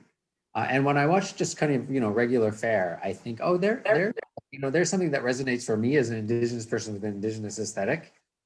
And then you see the same old, what I call that kind of the man boys in Hollywood. It's a very kind of childish vision to me. It's a very kind of guns and power thing that I find a lot less interesting because I've seen it for so long. So I just want to see some grown-up stuff, and I want to see stuff from Indigenous people who had lives and challenges like I did, and I think some of the kind of the warmth and the kindness that I saw as well. You know, that Tantoo brings to her characters. Like, you know, when Tantoo's on the screen, you know she's going to bring you someone really interesting, and that's I think the challenge for all of us. I think these actors are very likable. Like when you watch them, and it's actually surprisingly hard to bring that to an audience. Anyway, I look forward to seeing all of that, and I know it's coming, and it is frustrating just to get only drips and drabs. But maybe things are changing. Maybe we're going to see more Indigenous visions this year than we've seen in a long time. And Tantoo, I think it was your comments, I think, that sort of led us to this point. Was there anything else you wish to add to this? Like, are there other things you hope to see in the future, whether that be in television, film, theater? And I think you're muted right now, Tantoo. I'm so sorry. Sorry. I think it's happening. It's, you know, I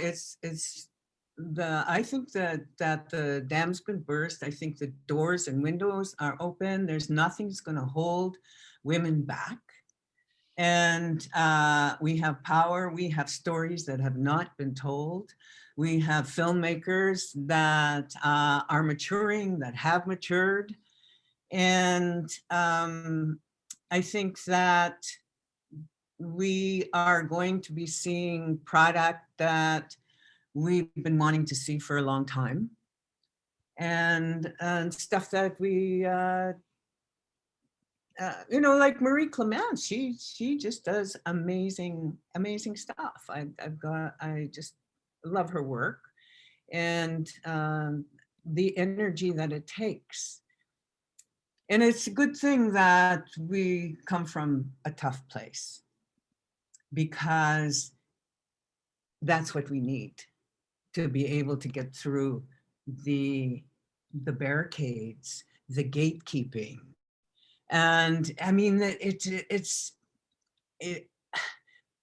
is really a racist society.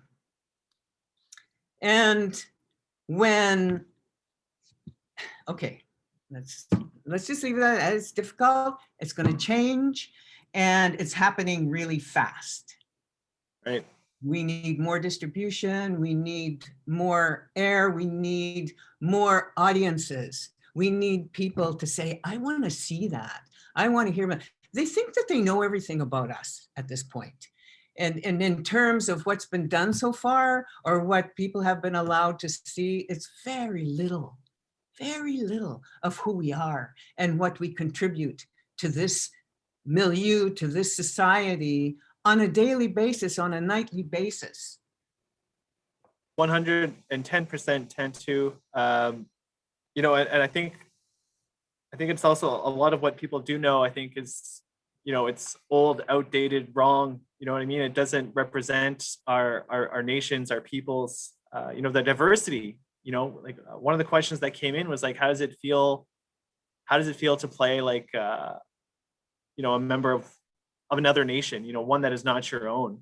And yeah, like I guess like we really have to start thinking about how we portray, you know, ourselves and our stories.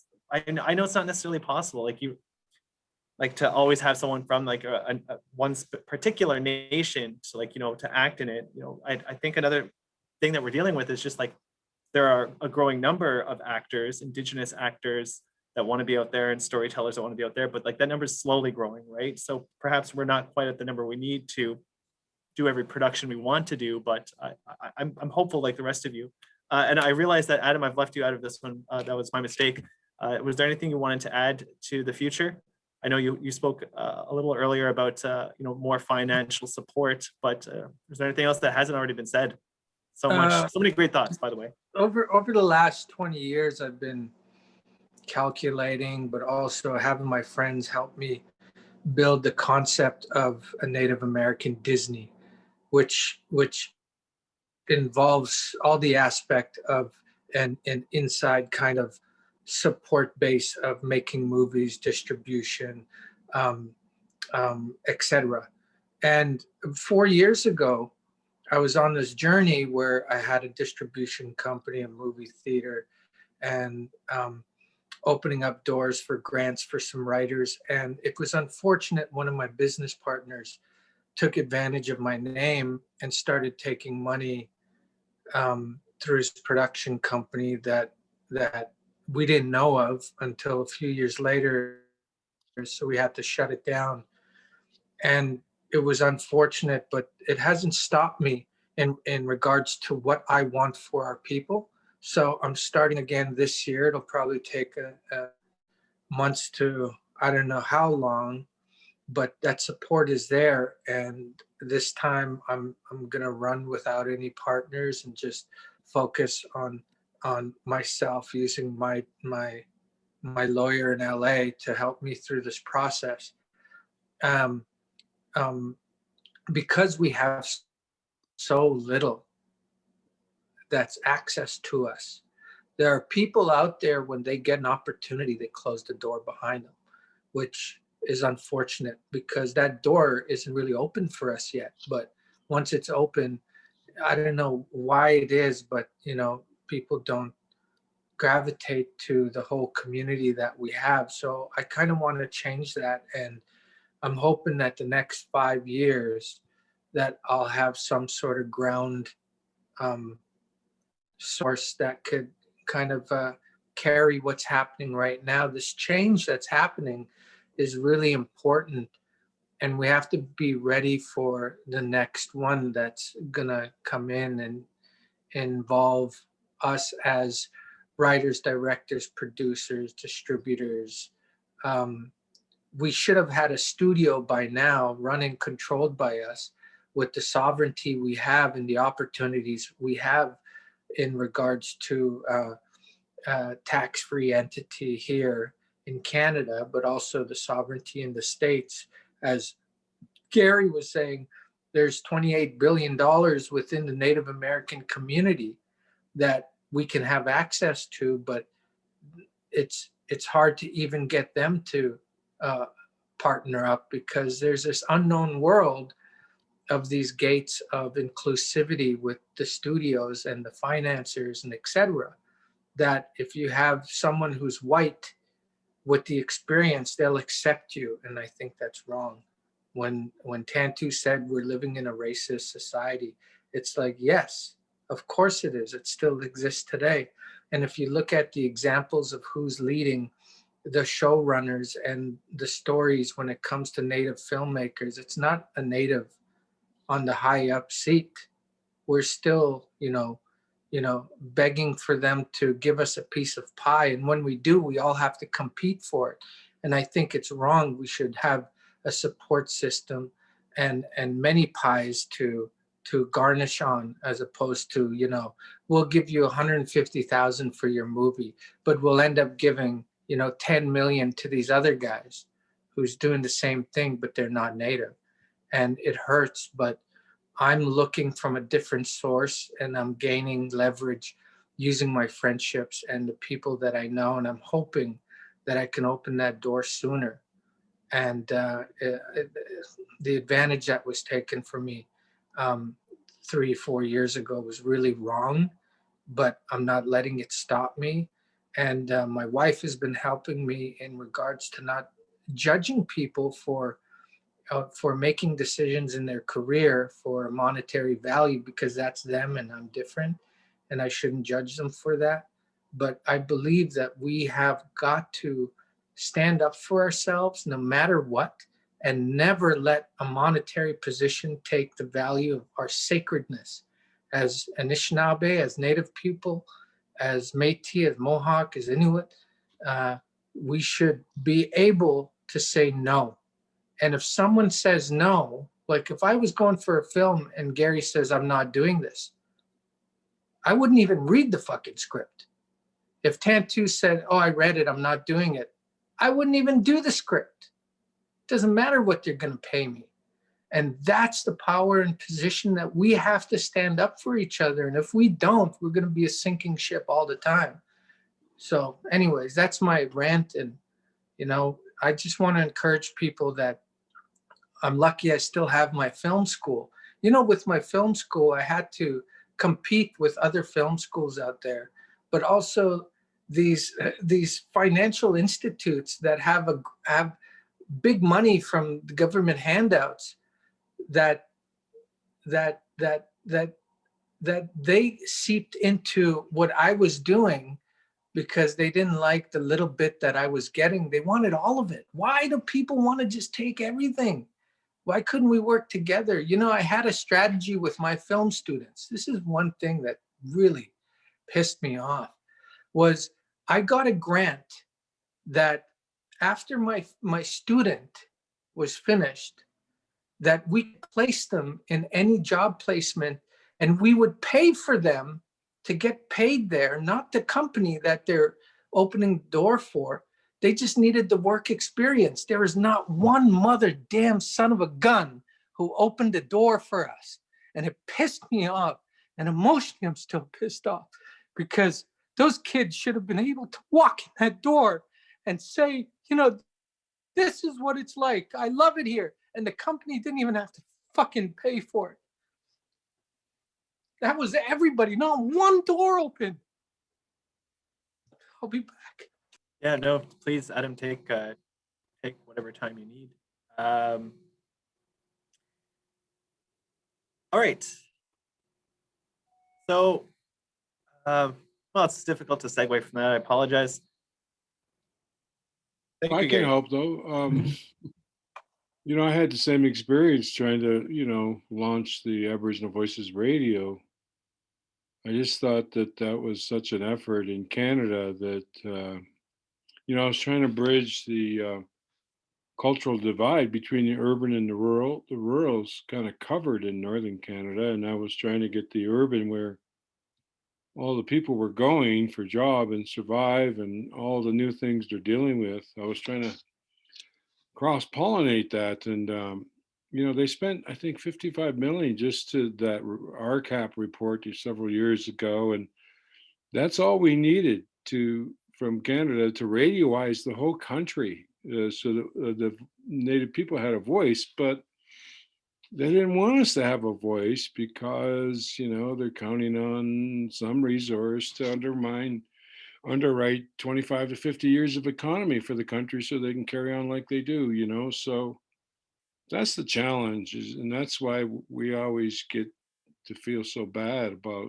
the efforts we've undertaken to make things better, knowing that, you know, it was one way for us to kind of re-socialize Canada to who we are, you know, and that relationship between, you know, the government and us over the course of history is very complex, and most Canadians don't know about it. So it makes it really challenging to accomplish what we dream and what we vision as artists, and it's really hard to stick with it over the course of time. I've had to step away and get creative again on my own, and then, you know, carry on the struggle in the writing. You know, it comes out in the writing now, so it's Yeah. good. No, and Gary, I wasn't sure how to bring up Aboriginal Voices Radio tonight, if there would be like a moment to, but I'm glad you did, just because I think it works very well with some of the things we've been discussing this evening. Like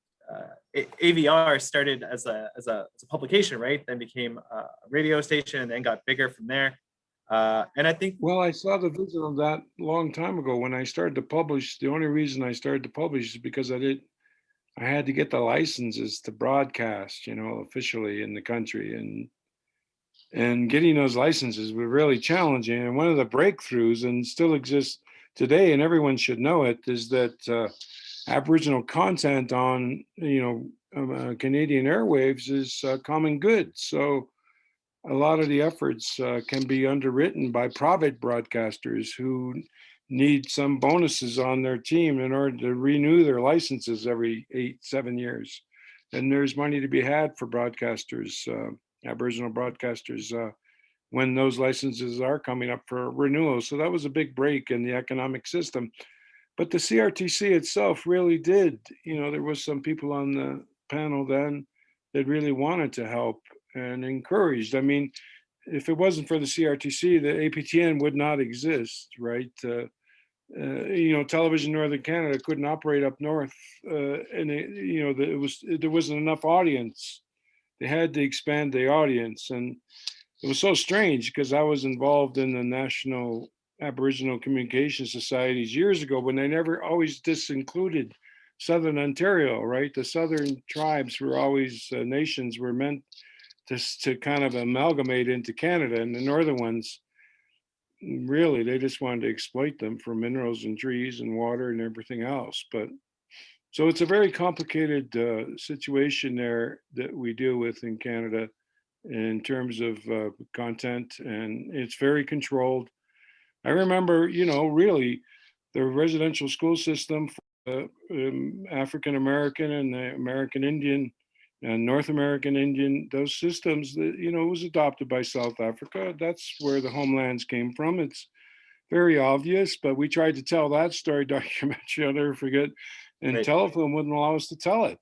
They Yep. said that's not true, And you think, oh, when did you become a censor? Like, I thought you were a funder, but Yep. it was true. We had all the research done, so it's 100%, Gary. And I guess I didn't mean to bring it up because I know it's a subject that's very near and dear to your heart, but I simply want to say, I think it can be used as an inspiration. We're talking about building new things, creating spaces for Indigenous voices. I think AVR is a wonderful example of what is possible if people put in the work. I've noticed that Tantoo has had her hand up for a little bit. I didn't mean to keep you waiting, Tantoo. Did you care to chime in there? Okay, just quickly. I heard mention of the radio, and I thought I would let you all know that tomorrow on Native American Calling, they're going to talk about pretend Indians, exposing the false Native heritage and the headways that they're making in our industry to do with financing and all of that kind of stuff. Tomorrow. Make sure to check that out. I won't comment on it. Obviously, I'm still at work. I have to be careful of the comments and things like that. But I think it's something we have to address. This has come up in meetings before that, that issue, it has to be dealt with, right? If we're talking about creating new spaces and opportunities for Indigenous people. Yes, in a racist society, there's more comfort with 100% that are feeling familiar. 100%. Okay, guys, we are very close to that 2-hour mark. We started at 6:10. So there are so many things I wish we could have addressed. I had questions about, the impact of the film on meme culture today, but I just want to acknowledge that, 1998 to now, you guys still pop up. You're very much part of Indigenous culture online, social media. I just want to acknowledge that since we can't really explore it right now. So many areas I wish we could have gotten to. Tantoo, we talked about time as a setting, right? The significance of placing a story like Smoke Signals in a present context and not in the past, right? I think these are so many topics I wish we could have gotten to. Instead, I would ask, perhaps if you have any closing thoughts. I'm so grateful, first of all, that you all agreed to do this, to come back, to reunite, and to share some of your thoughts and ideas.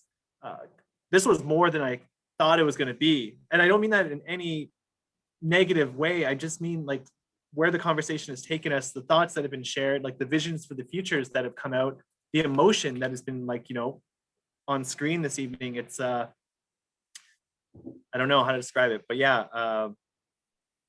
If anyone has some closing thoughts, something they want to share before we leave for the evening, I'd be so grateful. I just say thank you very much for the opportunity, and nice to see your faces, my fellow thespians, and all of you are putting it all together. Thank you so much.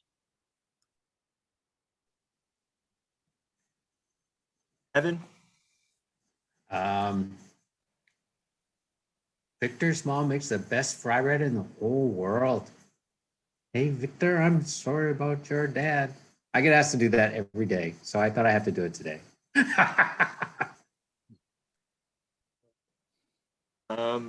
Adam, how you feeling? You all right, man?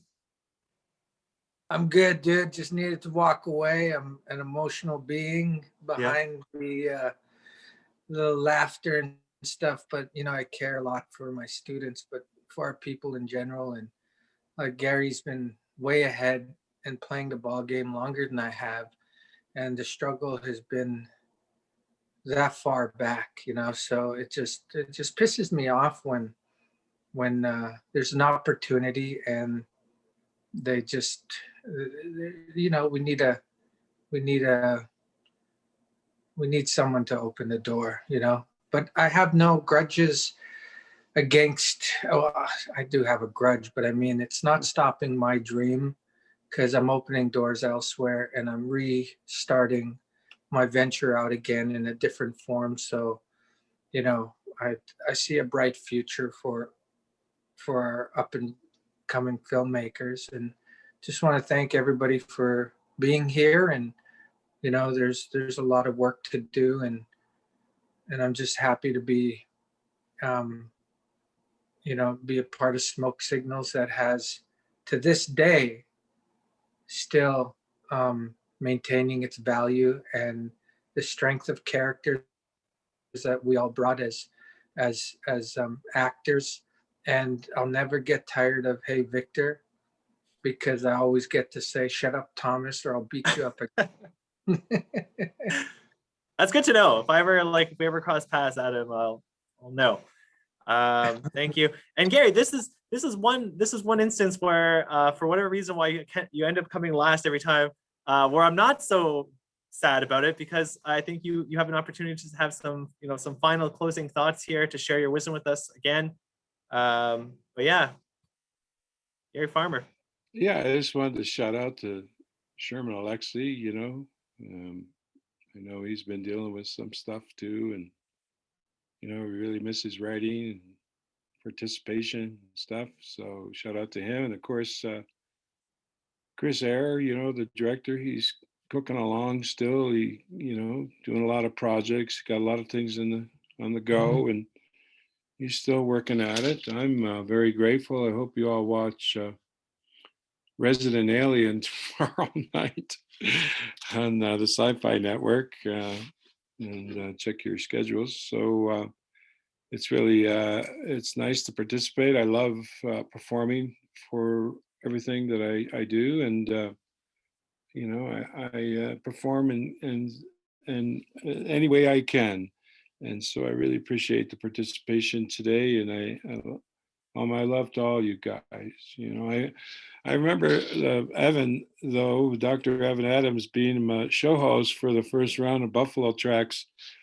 And when he was in medical school, I just want to say I love him for that. It was some of the best kind of Johnny Carson-like monologues at the top of the show I ever remember. So I just want to shout out the doctor for his work in British Columbia and all around the country there. So nice to see you, Adam, of course, and my girlfriend, Tantoo. All right. Thank you. And I also You're a great host, by the way, Darren. Oh, thank you. You're too kind. Yeah, thank you to all of you. Thank you to the audience, you know, to my my team, you know, Jerry, Brenda, Nathan, Tag, Victoria, like everyone, everyone worked around the clock to make this happen. I appreciate you all so much. A few things. I believe we still have some door prizes that people. Victoria, feel free to chime in here. But I'll just quickly say thank you to everyone, and I apologize that we weren't able to get through all the questions in the Q&A. So many questions. I don't know if we can keep track of those somehow and maybe try and organize something. I make no promises. I don't want to commit anyone to anything, but some great questions. Thank you all for attending, and I'll let Victoria take care of it from here. Thank you. Hello. Yeah, thanks so much. I'm so happy. I think I was 4 years old when the movie came out, so I'm just so happy to see all of you here. I did want to just bring up that February 9th is a day of action in honor of the late Colton Boushie. So Gerald Stanley was acquitted 3 years ago today. So just a kind reminder to ourselves of what happened and the impacts of his acquittal. And the systemic failures that we kind of touched upon, but more notably in the legal systems as well. So that's something that I wanted to bring up to those who are still in attendance. So what I did to facilitate it, because I know we've been going on for pretty long, is I did the random generator. We had to redraw for the $100 Manitoba Mucklucks. So I just read you in order. So the person that gets it is Patricia Monister.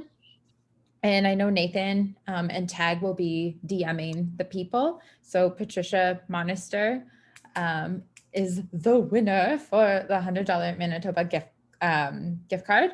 And then the $50 Sequoia. So one is Trip. I don't know your last name. You didn't put your last name in the Zoom name, but that's okay. We'll find you. Not at your house, but online.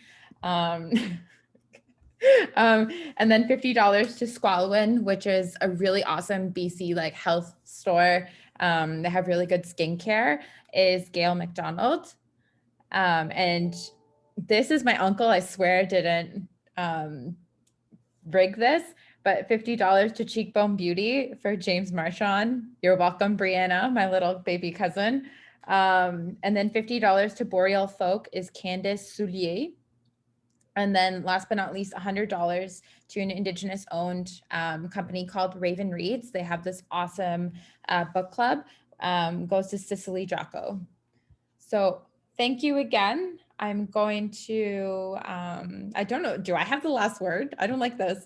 I'm just the gift card person, but yeah, I'm super happy to see all of your faces. I'm a jokester. I would have made the worst moderator, but anyways, thank you so much, everyone. Jerry's here, thank God. Okay, bye everyone. Thanks, Victoria. Again, just to say what Darren said, thank you all so much for sharing your time with us, sharing your stories, and a little bit of your life. I know sometimes it's not the easiest thing to do, but I wanted to thank you all very, very much. And we hope to see you again, and maybe we can do this again another time, and maybe a different movie, different subject, but certainly I like to keep in touch with all of you.